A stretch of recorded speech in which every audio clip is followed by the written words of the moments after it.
Is Jesus God? You know the common view of Jesus, kind, patient, meek, mild. That's true sometimes, but not in John 8. Jesus really puts it all on the table and tells the Pharisees what he sees in their hearts. Jesus just got done telling them that sin enslaves them, but if they will believe in Jesus, he will set them free. The Pharisees are really put off by that, claiming to be descendants of Abraham, enslaved to no one. Jesus counters, saying if they were children of Abraham, they would do what Abraham did and listen to God.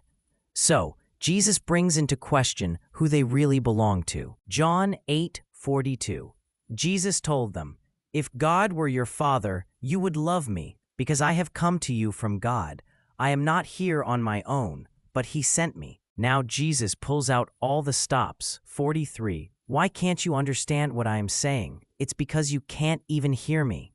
44. For you are the children of your father the devil, and you love to do the evil things he does. He was a murderer from the beginning. He has always hated the truth because there is no truth in him. When he lies, it is consistent with his character, for he is a liar and the father of lies. Then Jesus asks a question of them, of his enemies, that no average person would normally be able to ask. 46. Which of you can truthfully accuse me of sin? Then Jesus finishes the logical progression of his message, and since I am telling you the truth, why don't you believe me? 47. Anyone who belongs to God listens gladly to the words of God, but you don't listen because you don't belong to God. You know how they reacted? They began calling him names. No kidding. They called him a Samaritan, a racist slur, and then said Jesus was possessed by a demon, a religious slur. Jesus does not back down. He says a few things, then this. 51. I tell you the truth. Anyone who obeys my teaching will never die. They immediately retort. 53. Are you greater than our father Abraham? He died, and so did the prophets.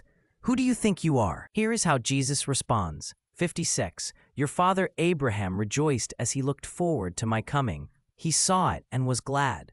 57. The people said, you aren't even 50 years old. How can you say you have seen Abraham? Based on Jesus' answer below, what do you think he is saying about himself? Who is he saying that he is? 58. Jesus answered, I tell you the truth. Before Abraham was even born, I am. Here is their reaction. 59. At that point they picked up stones to throw at him, but Jesus was hidden from them and left the temple. Remember, the phrase, I am, is reserved for only God. So once again, Jesus is clearly putting forth his identity. Before Abraham was born, Jesus existed eternally. I am. Those who say that Jesus never claimed to be God have never read the Gospels. Jesus is God himself manifest in the flesh. He is the image of the invisible God. Jesus said, John 4:24, God is a spirit, and Jesus is the body where God dwells. Colossians 2:9, for in him, Jesus, dwelleth all the fullness of the Godhead bodily. He is the image of the invisible God. 2 Corinthians 4:4, Christ, who is the image of God. Hebrews 1:3, Jesus is the express image of his, God's person.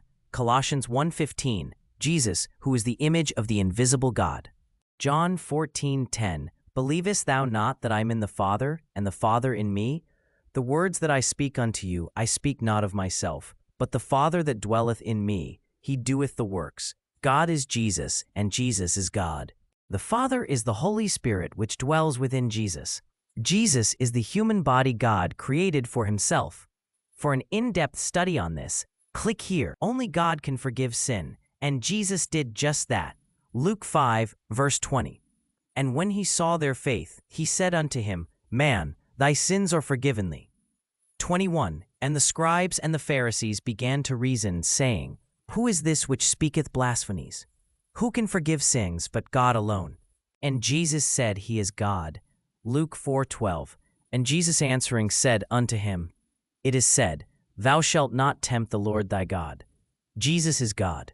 That means that God himself came to the earth as a man to die for us and save our souls, so he could walk among us and live among those who love him forever.